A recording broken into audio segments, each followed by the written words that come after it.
You good? I don't know. Oh, the score. Welcome to episode 7 of Whiteboard Wednesdays. We're back at it with a good lineup of questions today. We get all our guys back in the room and happy to have everyone back. And I think we got some good topics today, some good debates, and we're going to get right into it because Jeremy just came back from the West Coast, and one of our viewers had a question. What's the biggest difference between East Coast and West Coast basketball? I think that's a good question because there's a lot of stats that came out, especially lately, where I think Toronto is in second place behind LA for the amount of, what is it? You could talk. Fourth now? I was just trying to throw it in there. So All right, good. Fourth now. Okay. Fourth? So that ain't bad when you, LA's one. New York's 2, I think. I can't remember 3. All right. New York is 2? Probably Texas. We're up there, and I think it's with the Raptors being in the finals against a West Coast team now, I think there's a lot of these little stats floating around and ability. But I'm going to kick it off with Jeremy in obviously moving from the West Coast out here. What do you think's the biggest difference between hooping on the West Coast and hooping on the East Coast? I think growing up, the stigma was that like East Coast guys like to play outside and we don't. I think East Coast got the stigma of being a more rugged, tough nature of basketball, and I think LA guys are more cool. But I think if you look at the stats of the NBA and college basketball players, like we've panned out. I mean, we're soft and all that, but I mean, Russell Westbrook has become himself. James has become himself. Kawhi is himself. Klay Thompson is himself. I mean, and those are guys that I grew up within 20 miles of each other. So you can kind of say what you want, but I think the biggest difference is just the stigma that East Coast basketball is tougher than West Coast. Man, the toughest thing I seen Clay ever say was called someone a bum ass this week. That was it. That's true. Clay from Orange County though, so it don't count. It's a little different deal, but So you're claiming them, but you're not owning them. that sounds about right. Clay's good though. Like I played Clay when I was about 15 years old, and Clay had about. And this one I didn't know of Clay. He was playing on pump and run second team with Paul George. So Paul George and Klay Thompson were on the AAU team, second team. So that kind of tells you how good in itself I think that LA basketball is. And Klay is one of the best shooters to ever touch an NBA court. So I think one of the interesting things that we had a conversation about, not really basketball related, but when you look at it is and it isn't, is just the amount of time you have when you're on the West Coast. That you could watch every game in the East and then still go for dinner and still go out and actually hoop after a game or go to a gym or a court. And there's so much more availability when you're out on the West Coast of like seeing basketball. I remember being out there and you're waking up on a Saturday morning at 9 a.m. watching East Coast college hoops at a noon tip. And it's just a different vibe. Whereas here right now we're feeling those impacts where we're like, man, we're waiting until 9 p.m. to tip off a game that's starting in Toronto so that people on the West Coast could watch it at 6 p.m. And then again tonight, like same thing. We're back at waiting for a 9 p.m. tip. And that's hard. And we said it a little bit is can you imagine having those tickets and having kids or whoever's going to the games and having to wait till 9 p.m. downtown? But that's one of the bigger differences there. And then I just think that when you look at it, I think we were all looking at a map of college basketball, and I think you and I looked at it, Division I teams. And it's a crazy when you look at Division I basketball plotted onto a map of the U.S.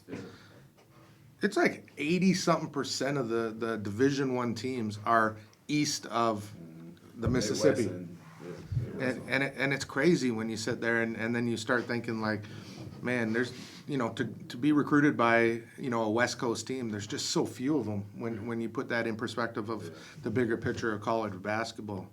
And I think that was an interesting picture that we kind of went back and forth and debated. The area that kind of already knew, but I didn't really think about how deep it was. Like areas like New York and like North Carolina, like New York got like there's a school within like 10 miles of each other. They're all Division I schools. Boston's crazy You too. know, and it's all just side by side. Just But we saw that driving down through Detroit. When Yeah. you go through Detroit, you Ohio. pass into Ohio, and you're going by Toledo. You're going by Wright State. You're going by through Louisville. You're like, it was just like school after school after Yeah, school. Michigan's crazy too. It You is. got Central, Eastern, Western. Michigan State, Michigan. Yeah, it's crazy. So it's just like, you could probably drive, less than 100 miles and pass a school every 100 miles going through that Midwest. And then even through Chicago and Indiana and down in that area. It's just crazy. But I think those are the biggest differences. One of the things that was bugging me, sitting there watching the Raptors game a couple nights ago, and you see it on social media right now with Stephen A. Smith talking about it, but we've done such a great job here in Toronto of embracing the Raptors and really taking control of, like, this is our team. And then I'm sitting there watching the third quarter, and it was disgustingly terrible in regards to just looking at the camera angles, looking at Golden State go on, I think it was a 16-0 run, and burning 2 timeouts, and there still wasn't people in the stands cheering for the Raptors and still out getting popcorn or whatever it is. And I've sat in those seats. People come and ask you every 5 minutes if you want to buy something. There's a menu. There's no reason to ever leave those seats at all. And truthfully, I'm not saying that it would have made a wholehearted difference in the outcome of the game. But if that run was only a 9-0 run, a 12-0 run, a 14-0 run, that whole game is different at that point. And maybe it's just that encouragement or that little push, because when the Toronto fans are cheering them on, they play different. And it was, we got to be better. We got to do better. Everybody was gone from there. Yeah. The thing though about, like, with Golden State though, like they're number 1 in the league when it comes to, like, third quarter points per game at 30 at home 31 and away 29.6, so basically 30 points. So, like, and I've noticed every time watching them, every time they come out and they scored 16 of those 29 in the first 2 minutes. Yeah, so like that's where they get their mojo. And I've noticed even from playing in college and everything like that, I mean, obviously, like, we're in 2 halves, but that first half of the second half is, like, it sets the tone. It does. So, like, usually, like, with Golden State, they always come out, like, they already have their plan already set from, halftime and stuff like that, and they just take over. Like, it's like a light switch goes off. But so we've all been around college basketball gyms. Ain't no one leaving at halftime. Like, when you're coming out of the tunnel, the visiting team is getting it. Like, the crowd's on them. There's chant. Like, if we are truly these basketball fans that we say we are, and we know that Golden State third quarters are crazy, then why aren't we in there? Forget the halftime. Forget anything. We got to make that difficult. They should have a hard time leaving the court, and they should have a hard time even wanting to come back on the court. And that should be a hostile environment. Well, I see something interesting online where somebody's mentioned that the fans inside ACC are just the ones with a lot of money. They said the real fans are the ones standing outside in Jurassic Park in the cold. It was pretty cold last week. You have to put some respect on Scotiabank's name. I know they were saying how with the finals. He said ACC. With the finals, with the finals prices that we have going on, and obviously this probably isn't true, but it's just something that made me laugh a little bit. Like, they said the real fans are the ones that are outside, that are way past in Dundas Square. You're basically priced out, right? Like, Yeah, you definitely got the more passionate. so they said the real fans are the ones in all these cities standing outside watching on the I screen. be watching, I be like, fam, what? I know the snack bar line ain't that long, bro. Like, the game start, it be looking empty, bro. Like the Clippers game. Who performed at halftime? It was I missed it. someone performed at halftime. It was almost like no one wanted to watch, so they all left, and it was crazy. But that just really, honestly, it pissed me off. And you watched the game with me. I was cussing at the TV the whole time. You're looking at an empty arena to start the third, referees that were just trash for most of the game, and really you could see the swings they were putting on, and it was just, I don't know. I think we could have done better, and real talks, we could have been up 2-0 going back to Golden State right now, and even with all that, we still had a chance to win it. You look at, if we would have stolen that ball right on the last play there and went down for a layup or a dunk, who knows what happens at that point? Overtime, get one more shot at it. But we're really here. We're in the NBA Finals, and we're hooping, and we just got to do better. We know that there's a game coming back here. And we got to make this place hard. I always watch the Canadian channel, with Leo and Jack and those guys, and Jack Armstrong's always saying, we got to get in the arena early. We got to make this place a hard place to play. We're doing that. You look at pregame, you look at the national anthem, the crowds. We got to be there for the third quarter. We got to make this a bad place for Golden State to play in the third. And then they finally fixed the national anthem. I mean, game one, I was so upset at just the vibe in regards to the national anthem. They brought out who sang it? The Three Tenors or something, and it was like slow, played out. The crowd wasn't involved, and I was like, man, They was trying to get creative with it. Yeah, it was like, why are we getting fancy now? Like, let's make this grimy. Bring.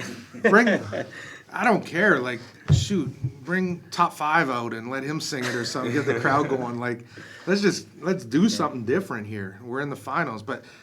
Shout out, they brought Alicia Kerr out, and I'm going to give a shout out because she's from Brampton, and I think she did a good job, and the crowd was in it from early, and I think that made a big difference on the start of the game.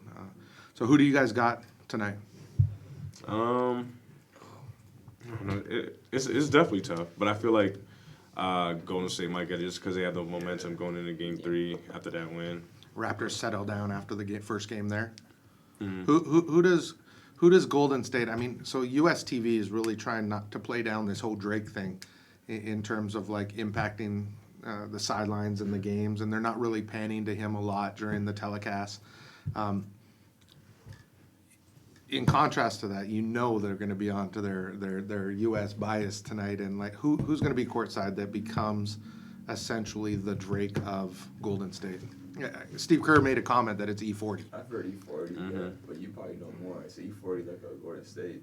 Yeah, E40. He's been at every game. Everything to the Yay area to the core. I mean, I don't know if he's a courtside seater because I see him at a lot of games. He sits always right under courtside. behind the basket. He's always Yeah. courtside, but I assume Too Short probably gonna be there. E40 gonna be there. But I don't see anyone Oh, getting yeah, like to yeah, the level of legends. pettiness that Drake has. No. Like no one's gonna go that far. I don't even think it's petty. I think it's highly creative. Well, okay, you remember how Wait. you mentioned last week though, come out with like a Golden State jersey. Yeah. I like how he wore Del Curry's jersey. I thought that Yeah, was hilarious. I think that was like Yeah. His troll level an right almost now a good is, mix. is on point. And it is, and it's like there's a lot of thought. And when you sit down, like you have to ask yourself, like, who the hell thought of that? Yeah. Who thought Yeah, like yeah. for him to come out with Home Alone on, like where's Kevin? Yeah, that was Like good too. that was well thought out. But did anyone see Twitter? What's his name? Macaulay Culkin Yeah. tweeted back at him. Link me, catch So us link the me at barbecue. Yeah. I'm right here Yeah. sitting behind you. Yeah. That's But hilarious. I think he's very creative. Now here's $1 million. Does he show up at the game tonight? Yes. Does Drake roll into Golden has to. State tonight? I don't Yeah, think he's this- I don't He's think there. This is a game. Does he sit courtside Probably. and piss everybody off? And Probably and what creative thing does he come up with in Golden State? She was wearing Durant jersey. I said he should have been wearing, like, his beef right now is with, and it's changing. It's never going to be with Curry. It's with Draymond. Yeah. It's with KD now, Clay. and it's with Clay for calling him a bum ass. Like that, there's going to be something to do with bum ass. Whether he shows up with, I don't know, some big booty on his shirt or something like. I don't know. I think it's a different vibe. I feel like the Bay Area fans, like they're like to the and because they won't be in Oakland after this season. I think after this season they're leaving Oakland. So I think like their deals, like they're like, man, like we've been here before. Like we used to this. Like, Yeah. y'all new to this. Like we've been doing this. Like we've been real. We've been loyal. Like we know how to really be fans. Like this ain't like this has become an annual thing for them, and it really actually has in the last 5 years. Yeah, Fifth yeah, one in 5. So it's Fifth like one. for them, it's like we've been there, done that. We won. Like And they're passionate like crazy. we did it without Yeah. KD. We did it with Nuts. KD. Like, Does KD come back? Y'all can get it. Does Clay come back? Is the question. I feel Yeah, because it's hamstring, right? I think he gives it a go tonight, and I think it's going to be KD. no Clay. Clay. I And think and I Clay's think if he fine. can't go tonight, I think that brings KD back sooner. You know, in terms of just having that extra weapon. But you know, I think the Raptors right now just got to get back to what was working in Game 1. I think they had really and truly, like against everything they went up against, they just had a bad 8 minutes. And they didn't shoot the ball from a three particularly well. They didn't. They looked apprehensive and a little bit scared at times. They just got to let it go. And again, we said it before game one. We need Danny Green to make some shots. Like Yeah. he is the spacer outer, and if he gets going, and it's gonna happen, it has to, and it's slowly coming. That makes all the difference. Didn't Kyle have like 2 cheap ones? I noticed his one he fouled out on was terrible. Yeah, I mean, I think there was. that was pretty There was one on DeMarcus that they called that was bad. He literally Oh, got the all charge ball. block. Did anyone see the 2-minute No, report yeah, or that one. whatever it's called with the referees, where it's like, oh, there was a travel here, and we missed this call, and a double dribble, and I like know Nick Nurse was arguing about a travel call. I can't remember. there was a couple. Yeah, something like that. It's crazy. But when the game is going by so fast, like is it as a because I remember like when I was in high school, I used to rep like little kids. But I mean, obviously that's a huge difference. But like, there's so much going on, it's hard to catch everything. And I feel like even as basketball players and even as fans, like we don't, I guess, like understand it from a ref's point of view. Because like you're like, oh, you should be able to catch it, especially when they show it in slow motion. Like you see what happened. Obviously that's slow motion. I think the When it- worst thing that ever happened to refs now is that you could look up and see every single replay right away. Yeah. And they do it in slow motion. yeah, and You, then they you, can- you notice they never look. yeah. They don't. Oh, But then Kyle's they're all just like caught up on the arguing TV, night. like still like 'Cause they focusing be so waiting, hard on it. They stand next to the ref and they be like, and he'll never look. Like he shouldn't look. Yeah. And to be honest though, if you read the rule books now, like these people on Twitter be finding the rules like in the deal. Like technically, according to the rules that the NBA created, like the refs don't be wrong sometimes. Like if you No, really they- yeah. dissect the rule, like it ain't what you grew up watching to your eyes. Like, oh, you do get an extra half step. Like it says in the rule. So it's like we be saying all this travel stuff. Like to them, it's not per rule. Yeah, but then you do look at some. I think that the issue is consistency, because you have a 0 step or a gather step and whatever, and then 2, and then it goes to 3, and then it goes to, if you watch Steph on the inbound, when they inbound the ball to Steph, he takes 2 steps before he dribbles every single time. Like it's crazy, and they're not called. So it's just consistency, because the minute they go and call that, he's gonna be pissed. And Melo used but to take 4 steps. Brian used to take 4 Yeah. steps. They called that on Westbrook. Westbrook. They called that on Yeah. Westbrook. Kemba shit, Walker they did may it as well a few just times. walk up the court and check it at the other end. Like that's how Yeah, bad it is. Like let's go. Check it in Jeez. half. Every Tuesday around here, we have our recruiting meeting, and we have kind of a session that we go through with our staff here. And yesterday was I'm gonna say funny, but also like kind of eye opening. And we get videos all the time. People send in highlight videos, and they send in letters, and one of the things that stuck out yesterday is we got a highlight video from a kid, and we all sat in here, and Alex, our director of admissions, puts on the highlight video, music's on, and all of a sudden it's mother F this, mother F that, F that, blah, blah. And we're all looking at each other like, yo, this dude really sent us this video to get into the academy, and there wasn't more than 4 non-swear words in the 3-minute highlight video. Yeah. Like, I'd never even heard that song before, to like figure out where you could find a song that had that much swearing in it. What are you guys' thoughts on that? And when you look at it, does music have an impact on what the person you're looking at in the video? Does it say something about their character, in your opinion? a little bit. Like obviously, like we know, like not every kid like if it's songs about guns and drugs, like that kid probably isn't like about that life. But at the same time, like when this is a advice to all the kids out there. Like whenever you're putting out a highlight tape, if you're gonna put music in it, don't put a song with constant swearing and stuff like that. Because then Whatever happened to just instrumentals? That's what I was Like- gonna say. yeah, that too. Why Like, does it when all of a sudden, I- where did it turn to like just play, yo, Just let the beat go. give me a video with just the whole song play? Yeah. Like, And so, find yeah, enough the clips song- to make it the whole song. The music takes away from the highlight because then we're just listening to the song and it's just extra like B-roll. But I also think now, especially with like all the guys that are guys like MDP, Universal Hoops, you watch like their mixtapes or even like Baller TV, you see just how much like the song or like whatever it is that Impacts they're it. doing impacts the actual highlight of the video, especially all the slow motion to fast-paced speed and all that change of motion that they throw in there. I think that just creates more of like, especially when it's a dunk, it becomes that much more powerful. It does. When in game, that's just a split second. That comes and goes fast. Don't get me wrong, everyone remembers it, but just on a highlight tape, it's something that people will latch onto a lot more. Yeah, I think it's good for especially with a song followed by it too. Yeah, I think like for videos like that, it's good for social media. But if you're sending film off to a coach, I would say either instrumental or no music at all. See, and I'm going to disagree with it because I just think what you put out that's attached to your name is your brand, period. Yeah. And if it's swearing and cussing, it's no different than going on Twitter writing "F you, mother effer," or whatever you write. That's your brand. Right. That's representing who and what you are as a person, in my opinion. No, I agree with that notion, but I think it's just a lack of education. That's just something a kid just didn't think about. I don't think no one's actually explained to them. Like, this is their favorite song, this is what they listen to, that's their favorite song, and then unconsciously just put that to your mixtape.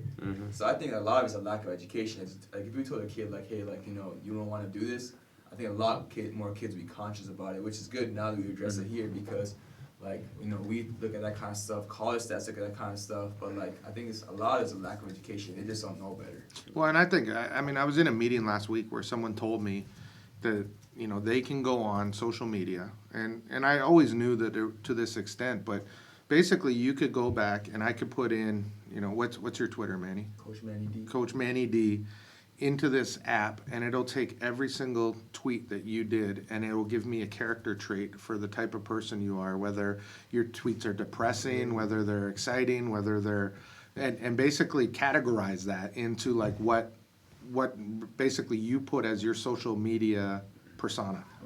And when you look at that, if that highlight video or something else you say is like in there, that's there forever. It's there for life, right? It never goes away. That's crazy. No, but just like how Manny was saying, like I really think it's hard to just say character because at the same time, like there's some songs we don't know, but a lot of those songs that they use, they got cussing in it, and like we listen to them, like we know them.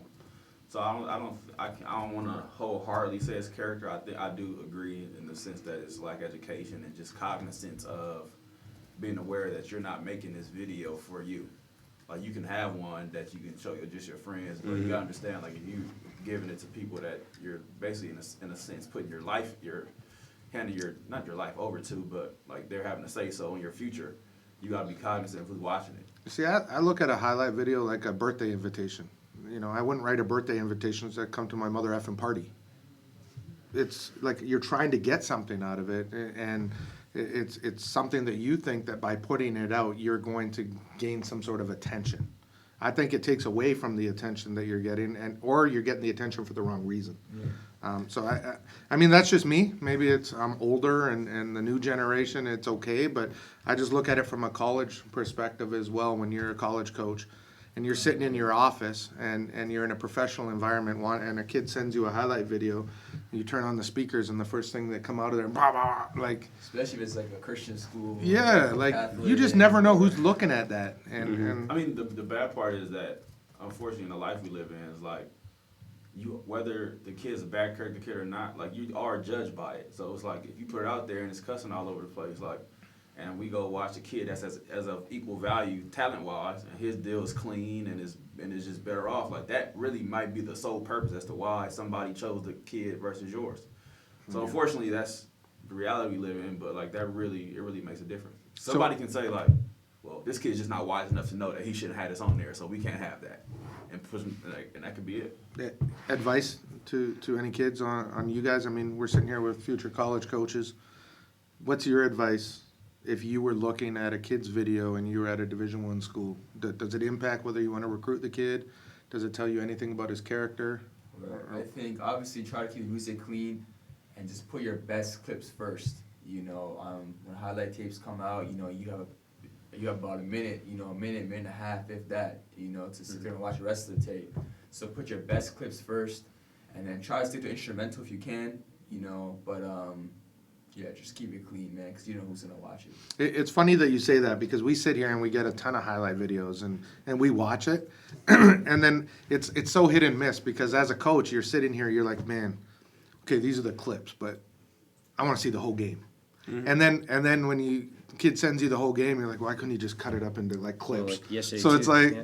a kid Yeah. did send us a whole game Send us, yesterday. We're part like, of the game, yeah. damn man, this is the whole game. Yeah. Like, so it's like we want both, Yeah. and it's an important aspect. Now, I just wanted to touch base a little bit. Team Canada under 16s are out there hooping. Picked up 2 wins. First one was against Uruguay, Uruguay.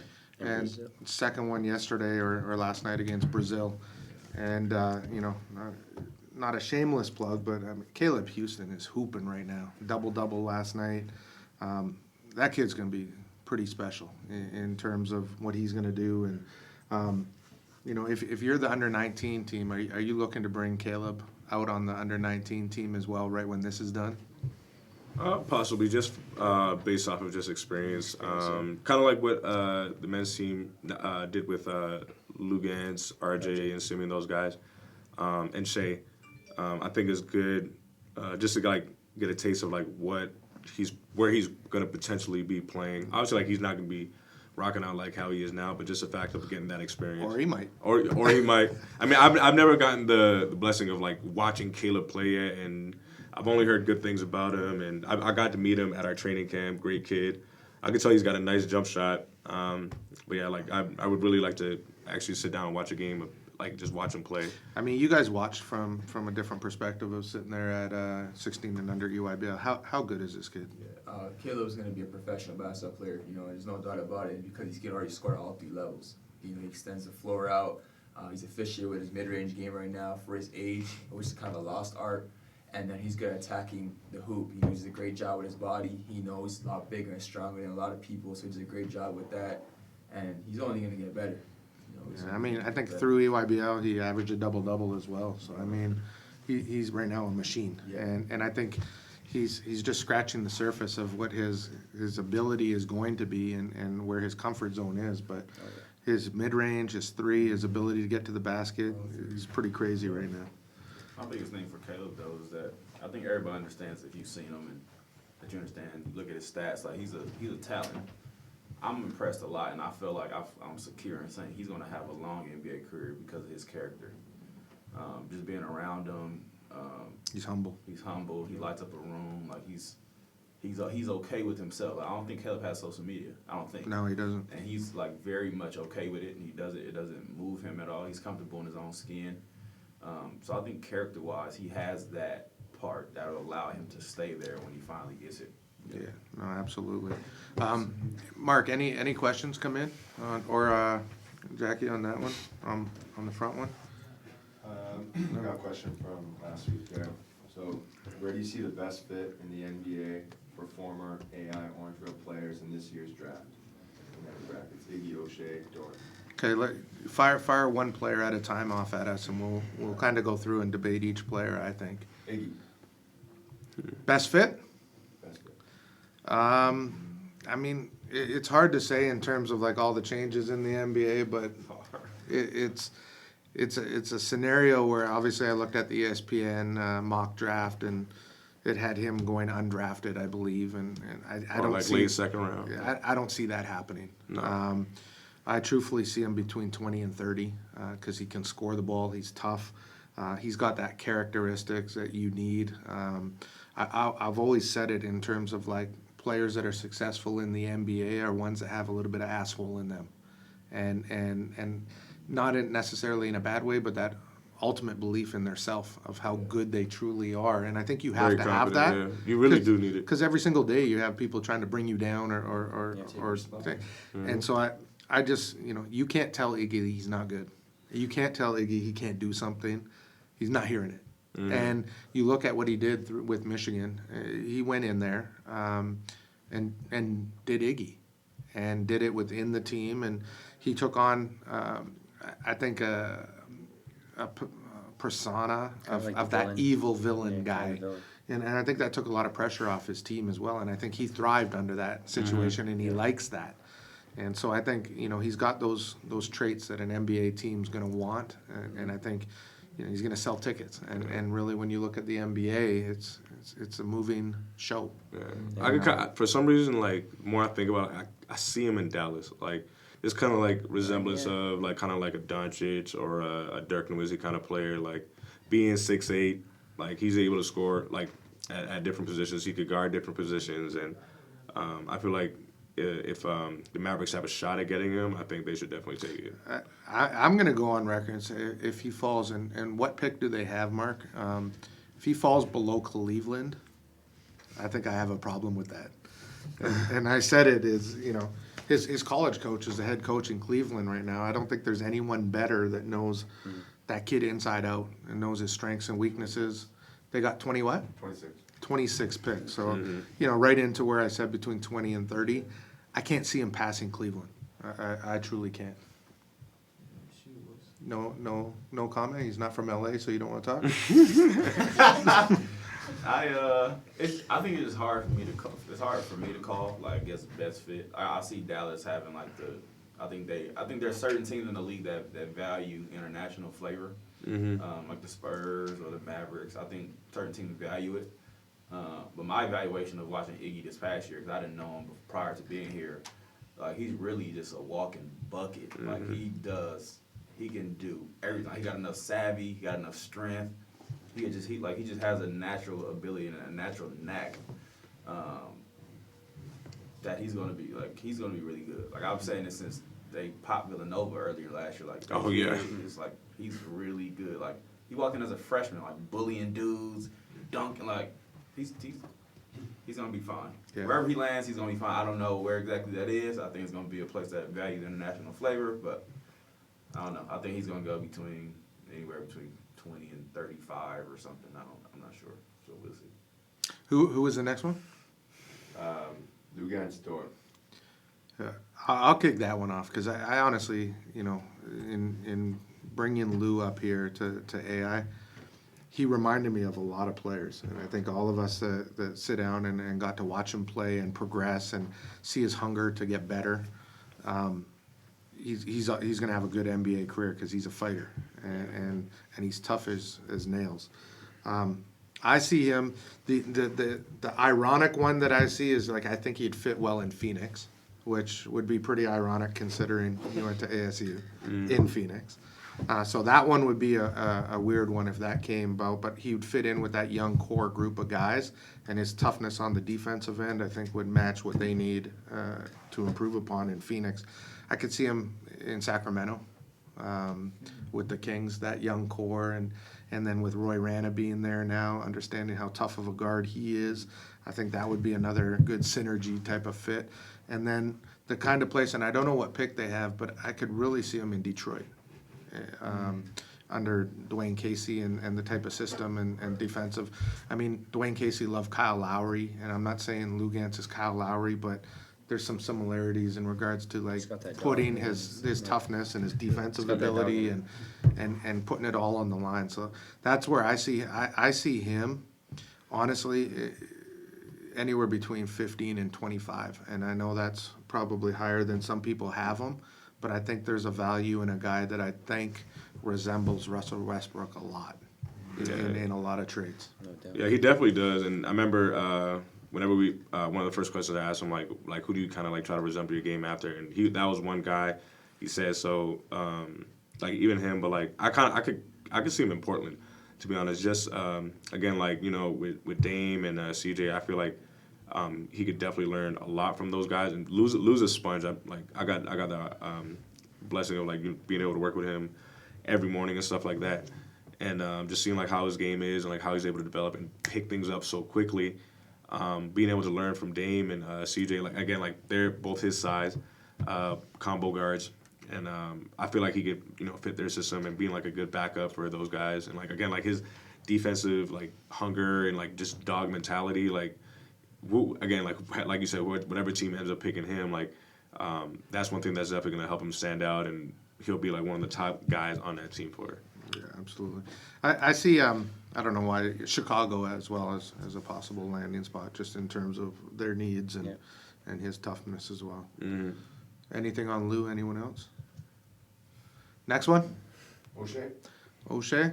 So O'Shea, I always said it, and I know people. I obviously watched a lot of and this one is a LA guy. I got to watch him a lot in Houston, but when I watch O'Shea play, and he can't shoot it as well as him yet, but he reminds me of Trevor Ariza in That's a lot of yeah. ways, body, movement, style of play, and I think he's going to be a guy that I know that people have him second round or undrafted, but I think he sneaks in the upper part of the second round. I don't see him falling below 40.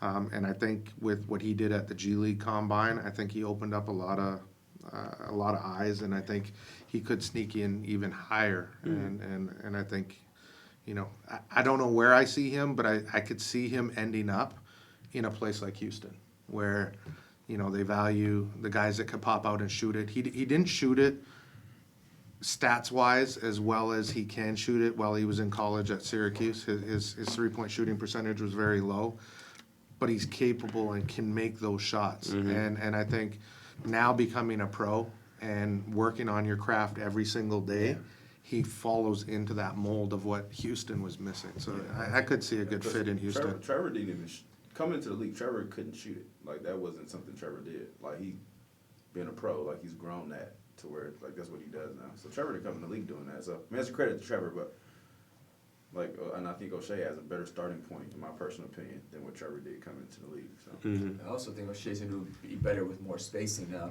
The league's going to open up more room for him to just operate and, use his big frame against smaller guards. And him in transition is fun to watch. I mean, you didn't really see, you saw it at Syracuse in glimpses.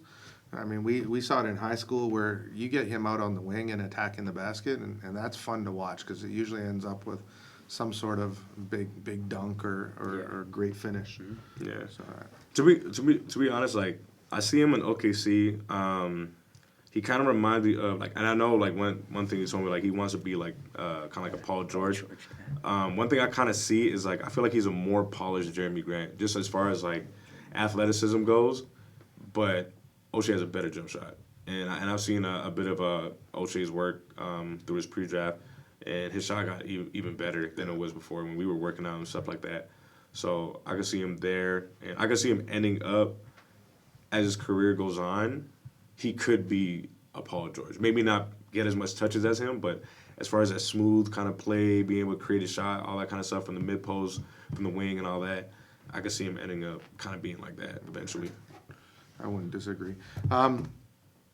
Speaking, I talked about dunks, and you got the opportunity. We got to give a shout out to our guy Matthew Alexander Moncrief, who, in my opinion, should have been in the top 50 or whatever they call Top it out there, 25. top 25 game or whatever. And I think he probably had the poster of the Pangos camp this year.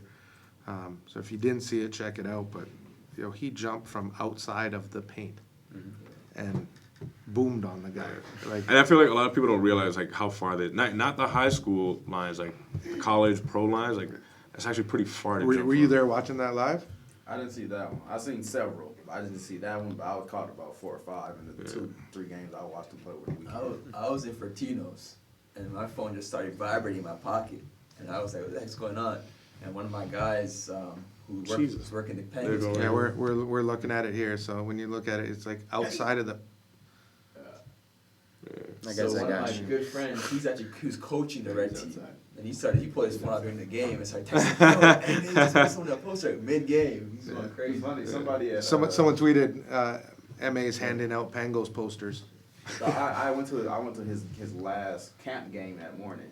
I ended up leaving, and I went to visit my mom, and somebody had texted me like, "Bro, you just missed." Yeah, your hold boys on. and guns." He was hungry. Yeah. He had to have he went to visit his mom because if anyone follows his mom on IG, she cooks meals bigger than this table. So you went home to eat. So instead of watching MA like your job was to do, you went home to eat. Holy. NBA played 5 games. No wonder I he was watched- in the top 100 I games. watched 4, and I talked. Anyway, that's a whole different deal. Yeah, everybody was like, "Bro, you just missed it. Your boy just dunked on somebody." I said, oh, "Okay, like that's what he do. Like I'm not Yeah. tripping." So the video comes out, I'm like, "Oh snap!" Then I see Bars Bridge, I see Bar TV. You start seeing all these different angles. Everybody's phone start coming out the woodwork. Overtime, got it. I'm like, "Okay, yeah, fam, like that's pretty different." I mean, when you look back, it's it's different, but that's what he does. I mean, we saw that all season. You go back to the grind session and he put a couple on people. You go back to Kentucky in January and he put some on people. That's probably the worst one of the year. It probably was. So I mean, where does he project out in your guys' opinion? Because I've been around this for a long time, 27, 28 years. I have yet to see a kid with the hunger that this kid has to be in the gym and get better every minute. I mean, he got off the airplane, came back here at what time? 2? Got back at 2 a.m. And he was the first one in the gym the next morning? Yes. What time? 7 a.m. Waiting for workouts. He's a fiend. Yeah, have you seen anyone that wants it as bad as him in terms of workouts around people that you've been around? Only other person that I could compare was Lou, and even at that time with Lou, Emme was right there with him. So like, I mean, he's probably more hungry than anybody that I've ever worked with. Is he the definition? If you look up Gym Rat in the encyclopedia, is his name there? His picture's right there. Yeah. It's right there. He's a kid that, and it's happened with me, and I know it's happened with you guys as well. Like, it's gotten to the point where we've gotten mad at him for not sleeping and just like, yo, take the morning off.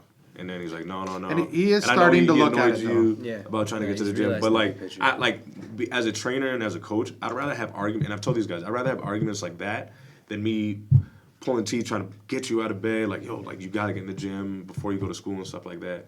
But like that. But the thing about Emme and his whole journey is the fact that like Emme doesn't do this for social media. Emme doesn't do that for the girls. Emme doesn't do that for. Emme's Twitter though, clout. he's very thankful of his coaches on Twitter, especially Coach Jeremy. He's very well spoken. on his No Twitter. doubt.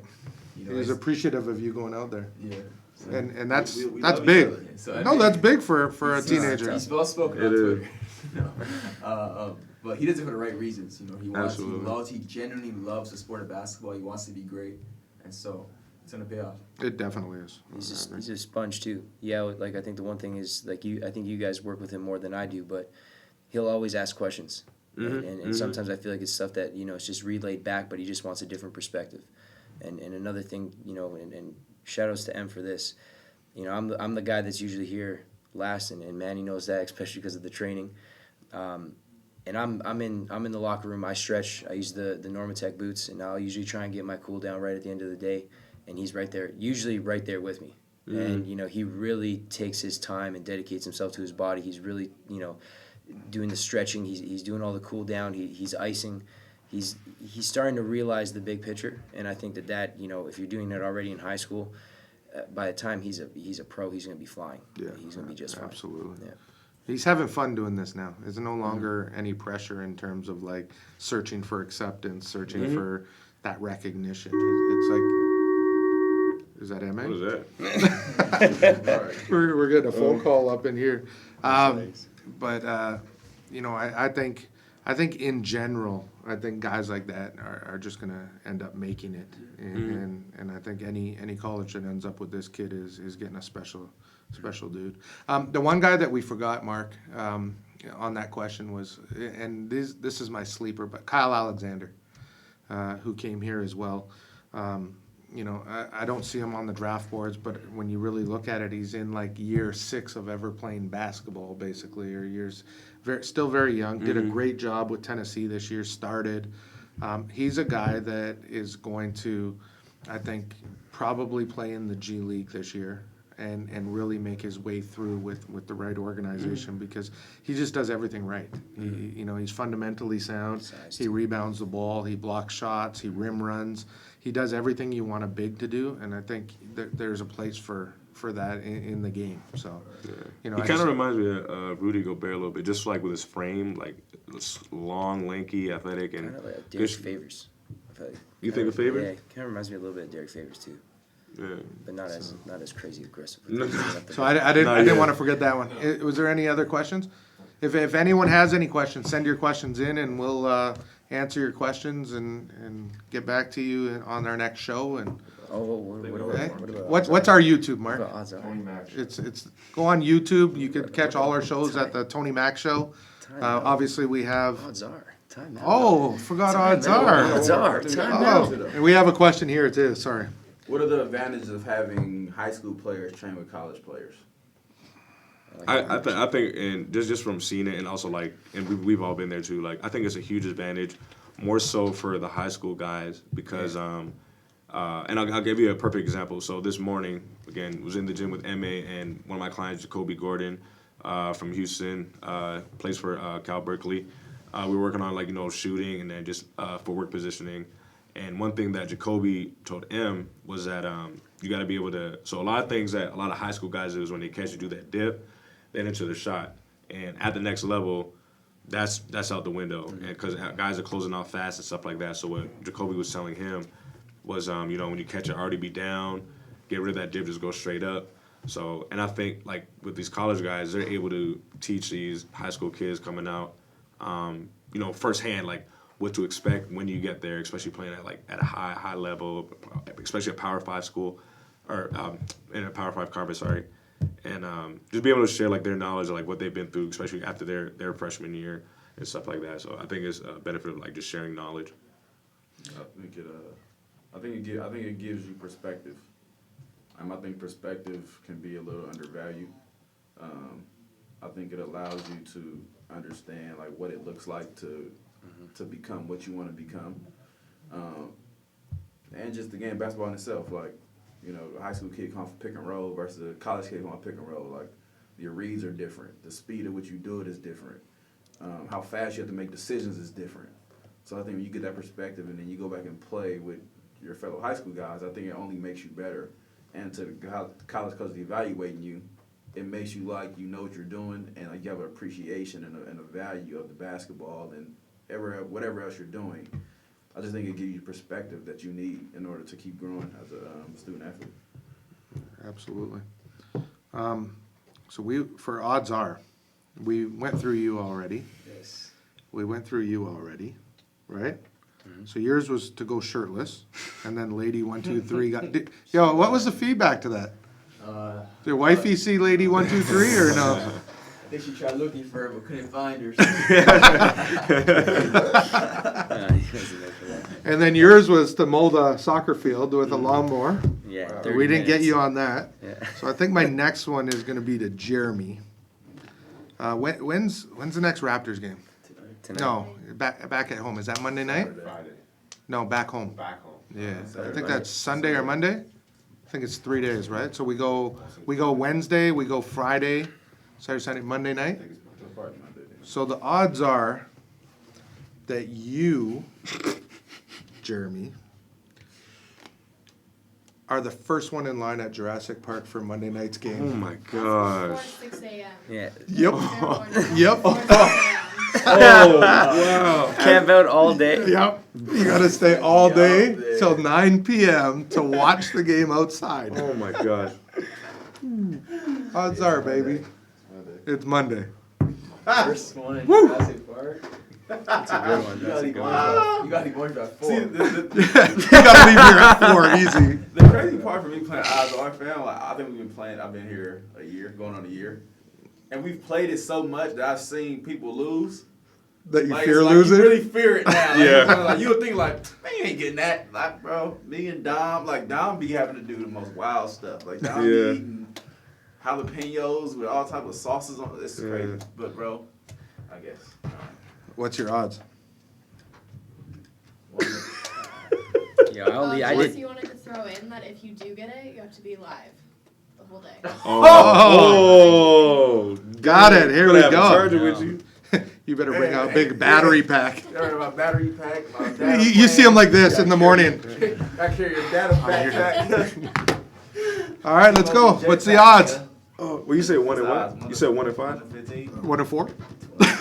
That's a 20. No, he said 1 and 15. I like it. You said 1 and I did 15? 10. Yeah. I did 10 last week.